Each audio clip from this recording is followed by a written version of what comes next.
Anand Kumar CM ಅಂತ ಒಂದು talents exhibition YouTube channel ಅಂತಿದೆ. ದಯವಿಟ್ಟು ಇದನ್ನು ಇದೇ ಫಸ್ಟ್ ಟೈಮ್ ಏನಾದರೂ ನೋಡ್ತಾ ಇದ್ದರೆ ಪ್ಲೀಸ್ ಸಬ್ಸ್ಕ್ರೈಬ್ ಮಾಡಿ. ಈಗ ನಾವು ಸ್ಪೋಕನ್ ಇಂಗ್ಲೀಷ್ನ ಮುಂದುವರೆದ ಭಾಗ ಬಗ್ಗೆ ಮಾಡ್ತಾ ಇದ್ದೀವಿ. ಈಗ ಲಾಸ್ಟಲ್ಲಿ ನಾವು ಲಾಸ್ಟ್ 2 ವಿಡಿಯೋಸಲ್ಲಿ ಒಂದು ವರ್ಬನ್ನು ಪ್ರೆಸೆಂಟ್ ಟೆನ್ಸು, ಪಾಸ್ಟ್ ಟೆನ್ಸು ಮತ್ತು ಫ್ಯೂಚರ್ ಟೆನ್ಸಲ್ಲಿ ಹೇಗೆ ಯೂಸ್ ಮಾಡಬೇಕು ಅನ್ನೋದ್ರ ಬಗ್ಗೆ ತಿಳ್ಕೊಂಡ್ವಿ. ಈಗ ನಾವು ವರ್ಬನ್ನು ಪ್ರೆಸೆಂಟ್ ಟೆನ್ಸು, ಪಾಸ್ಟ್ ಟೆನ್ಸ್ ಜೊತೆಗೆ ಪಾಸ್ಟ್ ಪಾರ್ಟಿಸಿಪಲಲ್ಲಿ ಹೇಗೆ ಯೂಸ್ ಮಾಡಬೇಕು ಅಂತ ತಿಳ್ಕೊಳ್ಳೋಣ. ನೋಡಿ, ಈಗ ಫಸ್ಟ್ ನಾವು ಆಲ್ರೆಡಿ ನಾನೊಂದು ವರ್ಬು ಈಟ್ ಅಂತ ತಗೊಂಡಿದ್ದೀನಿ. ಈ ಈಟ್ನ ನೋಡಿ, ಈಟ್ ಯಾವಾಗ ಯೂಸ್ ಮಾಡಬೇಕು, ಏಟ್ ಯಾವಾಗ ಯೂಸ್ ಮಾಡಬೇಕು ಅಂತ ನಮ್ಗೆ ಆಲ್ರೆಡಿ ಗೊತ್ತಾಗುತ್ತೆ. ಈಟ್ಸ್, ಈಟಿಂಗು, ಈಟ್, ಈಟ್ಸ್ ಮತ್ತು ಹ್ಯಾಸ್ ಈಟನ್ನು, ಹ್ಯಾವ್ ಈಟನ್ನು ಇದನ್ನು ಯಾವ ರೀತಿ ಯೂಸ್ ಮಾಡಬೇಕಂತ ಸ್ವಲ್ಪ ನೋಡ್ಕೊಳ್ಳೋಣ. ಆಲ್ರೆಡಿ ನಿಮಗೆ ಈಟಿಂಗ್ ಹೇಗೆ ಯೂಸ್ ಮಾಡಬೇಕು ಅಂತ ಗೊತ್ತಾಗಿದೆ. ಈಟ್ನ ಯಾವಾಗ ಯೂಸ್ ಮಾಡಬೇಕು, ಈಟ್ಸ್ನ ಯಾವಾಗ ಯೂಸ್ ಮಾಡಬೇಕು, ಹ್ಯಾಸ್ ಈಟನ್ನು ಯಾವಾಗ ಯೂಸ್ ಮಾಡಬೇಕು, ಹ್ಯಾವ್ ಈಟನ್ನು ಯಾವಾಗ ಯೂಸ್ ಮಾಡಬೇಕು ಅನ್ನೋದ್ರ ಬಗ್ಗೆ ಸ್ವಲ್ಪ ಈಗ ಡಿಸ್ಕಸ್ ಮಾಡೋಣ. ಈಗ ನೋಡ್ಕೊಳ್ಳಿ, ಇದನ್ನು ನಾವು ಡಿಸ್ಕಸ್ ಮಾಡೋದಕ್ಕಿಂತ ಮೊದಲು ನೀವು ಇಲ್ಲಿ ಪರ್ಸನಲ್ ಪ್ರೊನೌನ್ಸ್ ಬಗ್ಗೆ ತಿಳ್ಕೊಬೇಕು. ಪ್ರೊನೌನ್ ಅಂದರೆ ಸರ್ವನಾಮ, ನಾಮಪದಗಳ ಬದಲಾಗಿ ಉಪಯೋಗಿಸುವಂಥ ಪದಗಳು ಸರ್ವನಾಮಗಳು. ಈಗ ಫಸ್ಟ್ ಪರ್ಸನಲ್ಲಿ ಸಿಂಗ್ಯುಲರು ಐ ಇದೆ, ಪ್ಲೂರಲ್ಲು ವಿ ಇದೆ. ಸೆಕೆಂಡ್ ಪರ್ಸನ್ನ ಸಿಂಗ್ಯುಲರು ಯು ಆಗುತ್ತೆ, ಪ್ಲೂರಲ್ಲು ಯು ಆಗುತ್ತೆ. ಥರ್ಡ್ ಪರ್ಸನ್ನಲ್ಲಿ ಸಿಂಗ್ಯುಲರು ಹಿ ಆಗುತ್ತೆ, ಶಿ ಆಗುತ್ತೆ, ಇಟ್ ಆಗುತ್ತೆ, ಪ್ಲೂರಲ್ಲು ದೇ ಆಗುತ್ತೆ. ನೋಡಿ, ನಾನಲ್ಲಿ ಬಾಕ್ಸ್ ಮಾಡಿದ್ದೀನಿ. ಈ, ಶಿ, ಇಟ್ ಇವು ಮೂರನ್ನು ಒಂದು ಕಡೆಗೆ ಜ್ಞಾಪಕ ಇಟ್ಕೊಳ್ಳಿ. ಇನ್ನು ಉಳಿದಿರೋದನ್ನು ಐ, ಯು, ವಿ ಮತ್ತು ದೇ ಇನ್ನೊಂದು ಕಡೆ ಜ್ಞಾಪಕ ಇಟ್ಕೊಳ್ಳಿ. ಅವು ಯಾಕೆ ನಾನು ಸಪ್ರೇಟ್ ಮಾಡಿದ್ದೀನಿ ಅಂತ ಈಗ ಯೂಸ್ ಮಾಡುವಾಗ ಹೇಳ್ತೀನಿ. ಈಗ ಪ್ರೆಸೆಂಟ್ ಟೆನ್ಸಲ್ಲಿ ಈಗ ಮಾಡ್ತಾ ಇರೋ ಕೆಲಸ ಬೇಕಾದರೆ ನಾವು ಡೈಲಿ ವರ್ಕ್ಸ್ ಮಾಡೋದನ್ನು ಸಹ ಪ್ರೆಸೆಂಟ್ ಟೆನ್ಸಲ್ಲೇ ಹೇಳಬೇಕು. ಯೂನಿವರ್ಸಲ್ ಟ್ರೂತ್ನ ಹೇಳುವಾಗ ಸಹ ಪ್ರೆಸೆಂಟ್ ಟೆನ್ಸಲ್ಲೇ ಹೇಳಬೇಕು. ಈಗ ನೋಡಿ, sun rises in the east ಅನ್ನಬೇಕು. ಅಂದರೆ ಸೂರ್ಯ ಪೂರ್ವದಲ್ಲಿ ಉದಯಿಸುತ್ತಾನೆ. ಹಸು ಹುಲ್ಲನ್ನು ತಿನ್ನುತ್ತದೆ. ಇಲ್ಲಿ ಕೌ ಈಟ್ ಅನ್ನಂಗಿಲ್ಲ, ಕೌ ಈಟ್ಸ್ ಗ್ರಾಸ್ ಅನ್ನಬೇಕು.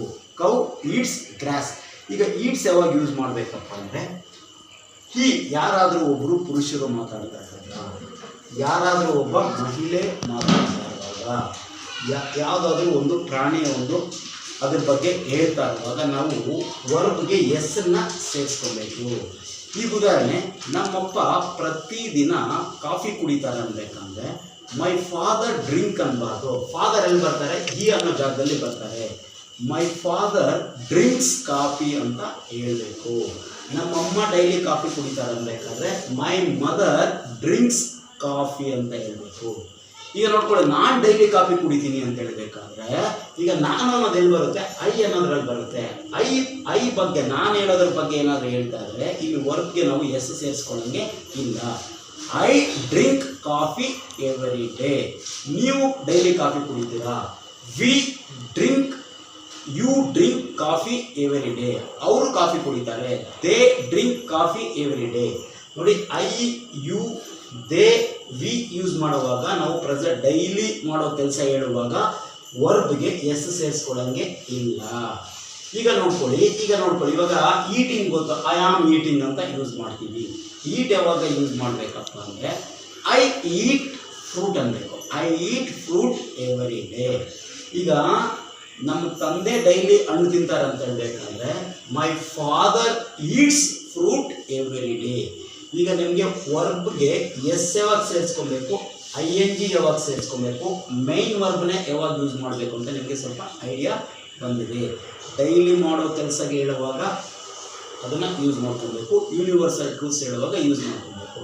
ಇನ್ ಪಾಸ್ಟ್ ಟೆನ್ಸ್ ನಿಮ್ಗೆ ಆಲ್ರೆಡಿ ಗೊತ್ತಿದೆ. ನಾನು ಹಣ್ಣನ್ನು ತಿಂದೆ ಅನ್ಬೇಕಾದ್ರೆ ಐ ಹೇಟ್ ಫ್ರೂಟ್ ಅನ್ಬೇಕು. ಈಗ ನೋಡ್ಕೊಳ್ಳಿ, ಈಗ ನೀನೇನಾದರೂ ತಿಂದಿದ್ದೀಯ ಅಂದಾಗ ಏನಪ್ಪ ನೀನು ತಿಂದೆ ಅಂತ ಕೇಳಿದಾಗ ಐ ಈಟ್ ಅಂದಾಗ ಏನೋ ಪರವಾಗಿಲ್ಲ, ಸ್ವಲ್ಪ ಇಂಗ್ಲೀಷ್ ಮಾತಾಡ್ತಾನೆ ಅನ್ಕೊಂತಾರೆ. ನೀನು ತಿಂದಿದ್ದಾದ್ಮೇಲೆ ಐ ಏಟ್ ಅಂದಾಗ ಓ ಪರವಾಗಿಲ್ಲಪ್ಪ, ಇವನಿಗೆ ಸಹ ಇಂಗ್ಲೀಷ್ ಸೆನ್ಸ್ ಇದೆ ಅನ್ಕೊಂತಾರೆ. ನೀವೇನಾದರೂ ಐ ಹ್ಯಾವ್ ಈಟನ್ ಅಂದರೆ ಇದು ಇನ್ನೂ ಸ್ಟ್ಯಾಂಡರ್ಡ್ ಫಾರ್ಮ್. ಪಾಸ್ಟ್ ಪಾರ್ಟಿಸಿಪಲ್ನ ಯಾವಾಗ ಯೂಸ್ ಮಾಡಬೇಕಂದ್ರೆ ಕೆಲಸ ಈಗ ತಾನೇ ಮುಗಿದಿದ್ರೆ ನಾವು ಹ್ಯಾಸು ಅಥವಾ ಹ್ಯಾವ್ ಸೇರಿಸ್ಕೊಂಡು ಪಾಸ್ಟ್ ಪಾರ್ಟಿಸಿಪಲ್ ಫಾರ್ಮ್ನ ಯೂಸ್ ಮಾಡ್ಕೊಬೇಕಾಗುತ್ತೆ. ಈಗ ತಾನು ನಾನು ಹಣ್ಣನ್ನು ತಿಂದಿದ್ದೀನಿ ಅನ್ಬೇಕಾದ್ರೆ ನೋಡಿ, ಐ ಹ್ಯಾವ್ ಈಟನ್. ಐಗೆ ಯುಗೆ ವಿಗೆ ದೇ ಯೂಸ್ ಮಾಡುವಾಗ ಹ್ಯಾವ್ ಬಳಸಬೇಕು. ಈ ಶಿ ಇಟ್ ಯೂಸ್ ಮಾಡುವಾಗ ಹ್ಯಾಸ್ ಬಳಸಬೇಕು.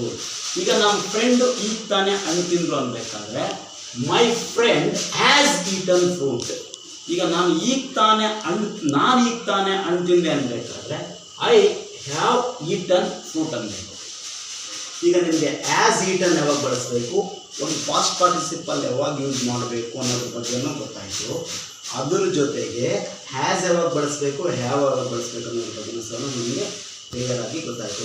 ನೀಟಾಗಿ ಇನ್ನೊಂದ್ಸಲ ನೋಡ್ಕೊಳ್ಳಿ. ಲಾಸ್ಟ್ ಒಂದ್ಸಲ ಕನ್ಕ್ಲೂಷನ್ ಕೊಡ್ತೀನಿ.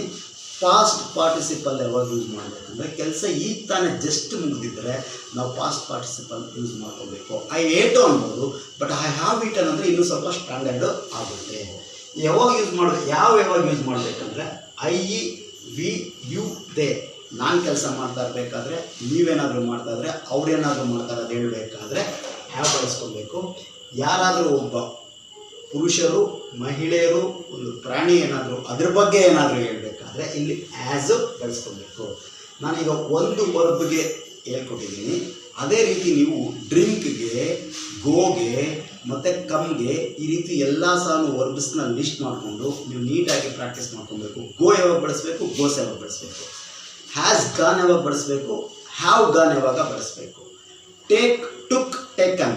ಇಲ್ಲಿ ಹ್ಯಾಸ್ ಟೇಕನ್ ಯಾವಾಗ ಬಳಸಬೇಕು, ಹ್ಯಾವ್ ಟೇಕನ್ ಯಾವಾಗ ಬಳಸಬೇಕು, ಟೇಕ್ ಯಾವಾಗ ಬಳಸಬೇಕು, ಟೇಕ್ಸ್ ಯಾವಾಗ ಬಳಸಬೇಕು. ಈ ರೀತಿ ಸಮಯ ಸಂದರ್ಭಕ್ಕೆ ತಕ್ಕಾಗಿ ಯೂಸ್ ಮಾಡಿಕೊಂಡು ನೀವು ಇಂಗ್ಲೀಷ್ ಫ್ಲೂಯೆನ್ಸಿನ ಇಂಪ್ರೂವ್ ಮಾಡ್ಕೊಳ್ಳಿ ಅಂತ ಹೇಳ್ತಾ ನಾನು ವಿಡಿಯೋನ ಮುಗಿಸ್ತಾ ಇದ್ದೀನಿ.